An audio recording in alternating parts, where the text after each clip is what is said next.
¿Qué tal? Buenos días a todos los presentes, doctores, representantes de cada línea, compañeros y las personas que se encuentran enlazadas vía Zoom. Mi nombre es Bani Salem Tadeo Silva.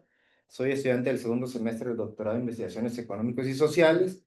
Pertenezco a la línea 3, Economía Aplicada y Sociología Matemática, con la dirección del doctor Carlos Medel. Hoy les estaré compartiendo en qué consiste mi protocolo de investigación, la cual he titulado de la siguiente manera: las capacidades dinámicas y la gestión sostenible empresarial y su impacto en el crecimiento económico y la desigualdad social, caso del Estado de Veracruz.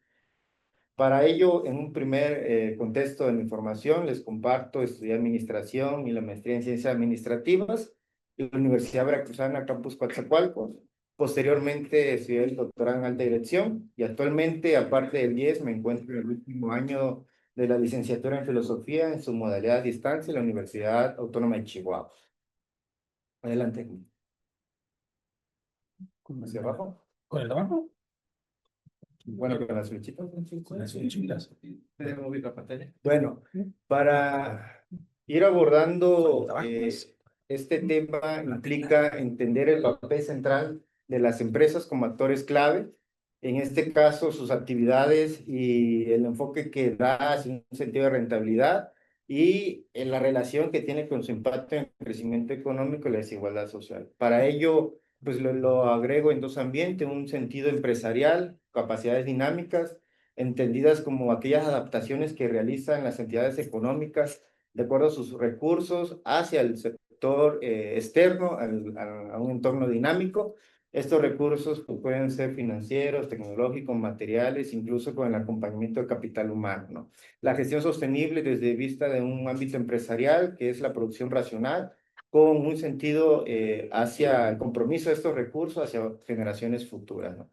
Y dado el ambiente exógeno, este es el impacto que se tiene hacia el crecimiento económico y la desigualdad social en los sectores del estado de Veracruz. Siguiente. Para ello, en el planteamiento del problema, pues me gustaría abordar algunos antecedentes del contexto. Por ejemplo, en el cual, ¿dónde están ubicadas las pymes, pequeñas y medianas empresas? Por ejemplo, Veracruz aporta 5.8% de pymes al total nacional. Esto se encuentra dentro de los 5 estados con mayor presencia de pymes, dado en el cual pues involucra Estado de México, Ciudad de México, Puebla, Jalisco y en este caso Veracruz, ¿no? Asimismo, el Estado para el 2023 representaba 326.979 establecimientos, lo que corresponde a un 10.5% de industria manufactureras. Asimismo, esta industria, pues, para el Estado representa un motor de economía muy importante, ya que el 16.25% corresponde a la economía estatal bajo estas pymes. Pero por otro lado, pues también se da dentro de datos específicos dentro de los primeros 5 estados, pues también tiene una contraparte, ¿no? Lo que implica que Veracruz mantiene un PIB per cápita bajo, similar a los estados de Oaxaca, Chiapas y Guerrero.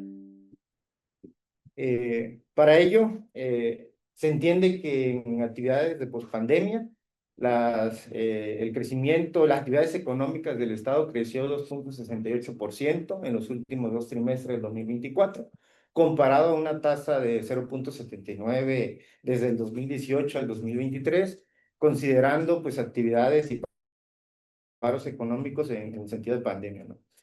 Eh, Hubo un esfuerzo por parte de iniciativas privadas, empresariales, incluso iniciativas públicas, para reactivar la cuestión económica en actividades productivas, lo cual generó un aumento de las exportaciones en el primer cuatrimestre del 2024, un 12% más que lo anterior. Se entiende que esta reactivación económica se da en situaciones de pospandemia, ¿no? Pero pues también surge una contraparte, ¿no? En esta reactivación, solo el 28% de las empresas cumplieron las normativas ambientales, el 42% no la cumplieron y el restante pues básicamente la desconoce. La productividad por hora trabajada en Veracruz pasó de 154 pesos a 152, y esto en comparativa al promedio nacional de las pymes con mayor, los estados con pymes de mayor presencia, ubicado en 209 pesos. La pobreza laboral, si bien bajó de 56.3% a 45% en 2024, esto que indica que las familias en el estado de Veracruz pues no podrían satisfacer sus necesidades de la canasta básica de alimentos, vestimenta y otros. Para ello requerían de otras fuentes de ingreso, ¿no? En ese sentido, si bien bajó en esta parte, la tasa de informalidad laboral pasó de 68% del 2023 a 69% del 24 y para el último dato del 2025 se encuentra el 70%. ¿Qué implica esto? Que si bien se están realizando esfuerzos para crear trabajo, existe una informalidad laboral. Personas que se encuentran en estas pymes que no tienen prestaciones, que no cuentan con un contrato formal, incluso básicamente no cuentan con seguridad social, lo que genera incertidumbre para estos trabajadores, ¿no? Siguiente. En este sentido, pues se entiende que el entorno organizacional pues, ha cambiado drásticamente por factores. Uno de ellos es la pandemia. Si bien ya habían problemas económicos y sociales en el Estado y en las diversas regiones del propio Estado, pues la pandemia vino a evidenciar aún más estas problemáticas, ¿no? Se entiende que existe una priorización hacia los niveles deseados de rentabilidad y que esta priorización, pues básicamente permite una desconexión de las metas económicas con el impacto social, incluso con el impacto ambiental, ¿no? Entonces, una gestión enfocada únicamente hacia adentro genera una ceguera hacia otros factores. Esta gestión enfocada hacia la parte interna de la organización, lo que corresponde el enfoque prioritario de rentabilidad, pues se maneja en dos ambientes, ¿no? El ambiente físico, que implica que estos recursos sean utilizados para obtener un producto terminado, y un ambiente económico, ¿no? Que las inversiones que se realizan en las cuestiones de los recursos se vean reflejados en utilidades y esto pues tenga una tasa positiva de rentabilidad, lo que puede generar ceguera hacia factores del ambiente exógeno que implica desigualdades, incluso colapso ambiental. Sí. Para ello, pues surge la pregunta de investigación: ¿en qué medida y a través de qué mecanismos la combinación de capacidades dinámicas y la gestión sostenible en las pymes de Veracruz contribuyen al crecimiento económico y a la reducción de la desigualdad social? Esta investigación es conveniente porque aborda desde la complejidad de los problemas económicos y sociales, desde un enfoque transdisciplinario, es decir, no es unidisciplinar, sino requiere posturas de otras áreas. Es relevante porque trata de integrar, conciliar la cuestión del crecimiento económico y el bienestar social. Esta conciliación sin duda genera un valor teórico al analizar fenómenos de diferentes posturas y que generan aportes de la enseñanza, ¿no? Que pueda ser replicado en otros estudios, en otras unidades de negocio, incluso de servicio o en otras categorías de comercio, ¿no? Las implicaciones para esta investigación, pues, radica en, una vez entendido la conciliación de la cuestión económica y social, pues se pueden obtener propuestas adaptables hacia los entornos dinámicos. Siguiente. Para ello, pues menciono el objetivo general, que es evaluar el impacto de las capacidades dinámicas empresariales y la gestión sostenible en el crecimiento económico y la desigualdad social de las pymes manufactureras en el estado de Veracruz. En ese sentido, siguiente, agrego 4 objetivos específicos tentativos. Por un lado, buscar diagnosticar el nivel de las capacidades dinámicas y la gestión sostenible, identificar el nivel que existe, correlacionarlo con el crecimiento y la desigualdad de la región en el estado de Veracruz. Por otra parte, interpretar las perspectivas de los líderes empresariales, es decir, entender el discurso empresarial en el cual, y contrastarlo con el sentido de los indicadores regionales, ya sea de crecimiento y la cuestión de la desigualdad. ¿Qué postura tienen? ¿Cuáles son las perspectivas que ellos generan en el sentido de pues, su enfoque hacia rentabilidad, ¿no? Diseñar y validar un modelo inferencial transdisciplinario. La idea es relacionar las variables de estudio, las variables independientes y dependientes, analizarlas desde el enfoque estadístico y con insumos cualitativos. Proponer estrategias, esto nos obliga a proponer estrategias de gestión empresarial y políticas públicas basadas en la evidencia empírica que optimicen el desarrollo regional mediante prácticas adaptables, sostenibles y equitativas. Siguiente. Para las categorías analíticas, en este caso insumos teóricos, lo manejo en este esquema. En un primer punto, entender el contexto. Para ello agrego el sistema mundo de Waterstein. es decir, indicar a Veracruz como una región semiperiférica en el cual tiene recursos, pero su extracción de valor va hacia el centro, ¿no? Es necesario entender que no solo se da en países, sino en estados e incluso regiones del propio estado, ¿no? Por otro lado, capacidades dinámicas de TIS y Garso, desde la postura de cómo se adaptan estas pymes de acuerdo a sus recursos, sus actividades, hacia entornos cambiantes, la gestión sostenible desde Meadows, el informe Meadows. Claro, ya hay teoría, incluso hay información mucho antes de 1972, y la idea es de este punto se empieza a abordar, aparte de la cuestión rentable ambiental, situaciones sociales, ¿no? Entonces, la idea es cómo se gestionan estos recursos de forma sostenible. Por otro lado, entender el desarrollo económico para aterrizarlo hacia el crecimiento económico abordado desde la óptica de Bourdieu. ¿Qué implica esto? Desde su teoría de campos, incluso la teoría, de la parte del hábitus y la teoría de capitales, entender quiénes crecen, cómo se distribuye el capital generado, si es una cuestión solo hacia el ámbito empresarial o incluso a una situación que genere un impacto en la sociedad, ¿no? Finalmente, la desigualdad social vista desde Tarbón, que básicamente es entender la desigualdad en tres esferas. Lo agrego con esta pregunta: se reduce, aumenta la desigualdad vital, existencial y de recursos.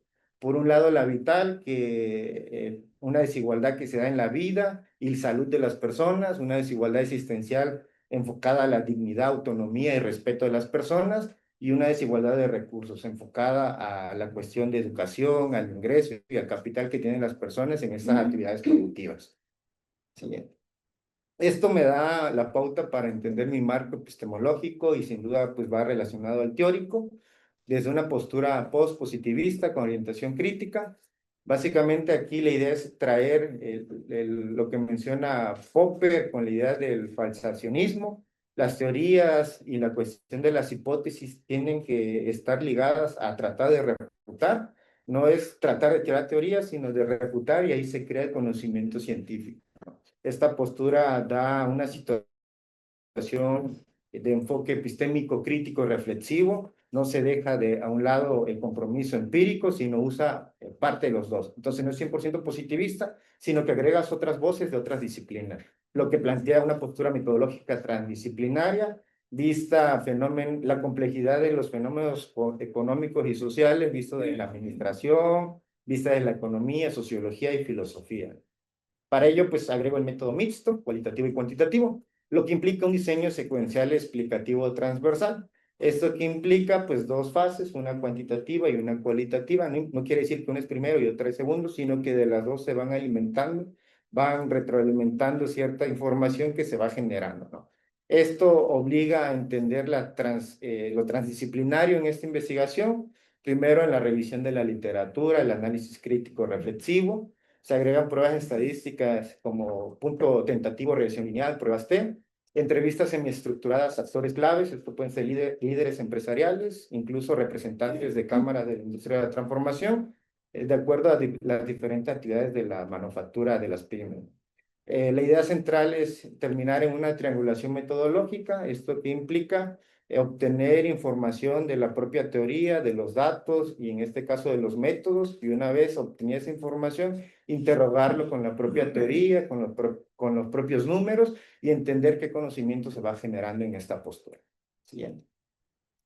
Entonces, por un primer momento, agrego dos hipótesis, una nula y una alterna. No son cerradas, no son limitadas, sino que se van rediseñando en la medida que se va avanzando en el diseño metodológico, ¿no? Por un lado, no existe un impacto significativo de estas capacidades dinámicas y la gestión sostenible en el crecimiento económico ni en la reducción de la desigualdad. Y por otro lado, pues sí tiene un impacto significativo y positivo dentro de estas variables de estudio, ¿no? Asimismo, para el universo y población, en este caso la población objetivo implica las pymes que se encuentran en la industria manufacturera. Agrego esa imagen en el cual pues, se ubica el estado de Veracruz como un primer acercamiento de análisis dividido en sus 10 regiones. Los puntos rojos son los municipios con mayor presencia de actividades económicas de esta industria manufactureras. Entonces se ubica Veracruz en 10 regiones con sus 212 municipios. En total abarcan 22 subsectores. En este caso se puede notar que la región de la capital, ubicada con Jalapa, Coatepec, incluso la región de las montañas, Orizaba, Córdoba, la región Sotavento con Veracruz, y finalmente la región Olmeca con Coatzacoalcos y Jaltipan. Estos datos son extraídos del INEGI. En su previo momento de análisis, hay empresas de manufactura que no dan sus datos de ubicación, pero pertenecen al subsector que está dirigido a la industria química, petroquímica y derivados del petróleo, y se entiende que pues, puede estar en Minatitlán, ¿no? Entonces, para el diseño muestral, la idea es incorporar criterios que permitan captar esta diversidad, tanto a nivel regional como sectorial. Entonces, estoy valorando si ver la situación de agregar pymes representativas de cada región, o incluso de un subsector específico, o incluso sobre una región específica del estado de Veracruz, ¿no? El siguiente. Finalmente, pues agrego este cronograma de actividades. En un primer momento, analizando el primer semestre y segundo, me encuentro viendo pues, la revisión del protocolo. Se ha ido modificando y creo que sin duda irá en ese mismo sentido. Ahora me encuentro viendo la revisión epistémica y en específico las categorías analíticas, leyendo estos autores que les comento. Y de manera secuencial iré avanzando en las siguientes actividades de acuerdo a los siguientes semestres. La idea principal es tener el informe, integrar el informe dentro del séptimo y octavo semestre para la presentación preliminar con el director de tesis. ¿Sí? Bien, bueno, este sería lo que trata mi proyecto de investigación. Quedo atento a sus preguntas y comentarios. Muchas gracias.